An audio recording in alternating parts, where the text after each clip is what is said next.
Morning, Radio World. On the weed killer table today, we have a really nice. I had a good friend on the CB. He donated this to me. He was having trouble with it, and I actually love tube amps, obviously. But anyway, to make a long story short, I always open everything up before I test it. I'm gonna put me a new SO238 on there. First inspection I saw, he said the relay was chattering. And what it is, I believe, it's not holding the relay open because I have some more 6AQ5 or 6AQ6 tubes. Oops, sorry, I'm smoking if you see smoke. And first thing I noticed was the capacitor. The capacitor wire has come completely off. So that one just kind of ready to be replaced. So I'll replace that. Looks like it's had a really nice, clean environment, except for me smoking around it. Been a few things done. Soldering's kind of sloppy. If I it'll focus here. Focus. But retouch up all the solder. These capacitors are definitely going to be replaced. I think I'm going to throw another variable in here. And there's the typical black cat tuning. It's like inside of a radio where you just slide the graphite up between the coils. I have some very nice ones, very nice. The relay, I don't believe it's chattering. It doesn't look like it has much carbon buildup on it at all. The tube sockets look really nice. They're not corroded, not oxidized.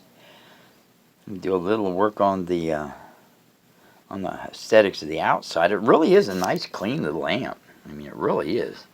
You turn it over a little bit and let you peek at it. Got a nice little meter. Got the little black cat. In fact, the case for it, I was really impressed. Let me set this damn cigarette down. Oops. Here's the little lid for it. Very awesome.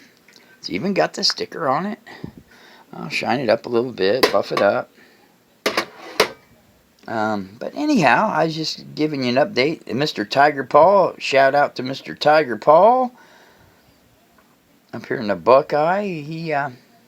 I love gifts and I love tinkering. So what better thing for a man that's trapped in the house taking care of a disabled mom than something to play with? Anyway, two little things that really stuck out in my head here was these two little lights. I imagine these are like serving the purpose of a bleeder resistor.